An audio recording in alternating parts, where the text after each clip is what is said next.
ఏమైనా ఒక్కటి మాత్రం నేను అభినందించదలుచుకున్నా, ప్రతి వారం నువ్వు బయటికి వెళ్ళాలి, ప్రజలలో తిరగాలి, ప్రతిపక్ష నాయకుడిగా నీ బాధ్యత పోషించు.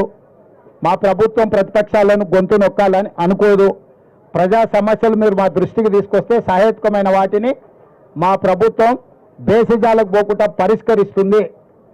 మీడియా మిత్రులకు కూడా ఏ విధంగా అయితే 2023 డిసెంబర్ 3 నాడు కాంగ్రెస్ పార్టీని గెలిపించి డిసెంబర్ 9 నాడు మా గ్యారెంటీలు అమలు చేయడానికి సహకరించిండ్రో అదేవిధంగా ఇండియా కూటమికి కూడా సహకరించండి.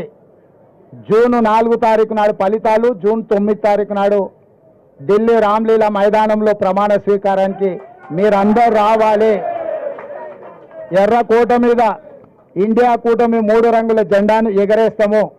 జూన్ 9 నాడు మీరందరూ కూడా ఢిల్లీకి రావాలి. మీరు లైవ్లో మన తెలంగాణ ప్రజలకు తెలుగులో మంచిగా చెప్పాలి.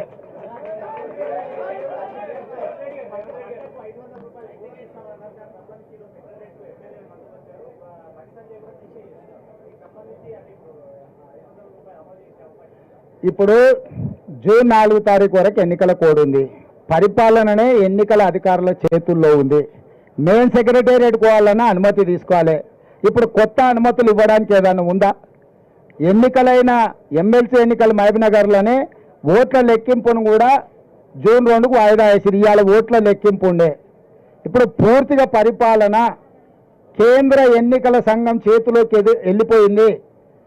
కాంగ్రెస్ పార్టీ ప్రభుత్వం చేతిలో అధికారం లేదు. వాళ్ళతో పాటు కేంద్ర ఎన్నికల సంఘాన్ని కూడా మేము డిమాండ్ చేస్తున్నాం, రైతులకు న్యాయం చేయండి అని కోరుతున్నాం. మేము కూడా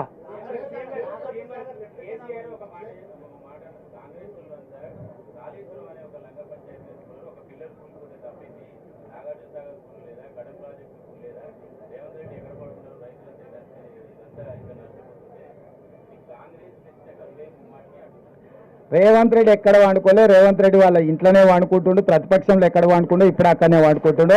నేను ఫామ్ హౌజులలో కానీ సినిమా వాళ్ళ గెస్ట్ హౌజ్లలో అయితే అసలు వండుకుంటలేని కేసీఆర్ గారికి చెప్పురి. రెండవది మనిషి ఆయన కాళేశ్వరంలో 1, 2 ఊళ్ళో మేడిగడ్డ అక్కడ పిల్లర్స్ మనిషికి వెన్నెముక ఎట్లాంటిదో అట్లాంటిది. మనిషికి వెన్నెముక ఇరిగింది అనుకో దేనికి వణికిరాడు. ఉన్నాడా అంటే ఉన్నాడా అన్నట్టు అనిపిస్తే మంచం మీద వండి ఉంటాడు. ఇవాళ మేడిగడ్డ కూలిపోవడం కూడా కాళేశ్వరం ప్రాజెక్టుకు వెన్నుపూస లాంటిది. వెన్నుపూసనే ఇరిగిపోయింది. దాన్ని ఎట్లా మరమ్మత్తు చేయాలని నిపుణులతో చర్చిస్తున్నాము.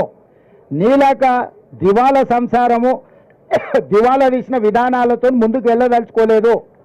అన్నిటికంటే కింద ఉన్నది ఆయన తెలివి. ఎంత తెలివి అంటే మేడిగడ్డ నుంచి అన్నారంలో పోయామంట. ఆల్రెడీ అన్నారంలో బొక్కబడి నీళ్ళు బయటకు పోతున్నాయి. ఇళ్ళ నుంచి అయితే అండకు పోసి అండ్ల నుంచి అయితే పైదానికి పోయడానికి అన్ని బాగిలే ఉన్నాయి కదా. కేసీఆర్ మాటలు తిక్కలోటి తిరణాలకు పోతున్నట్టే ఎక్కడానికి దిగడానికి సరిపోయిందంట.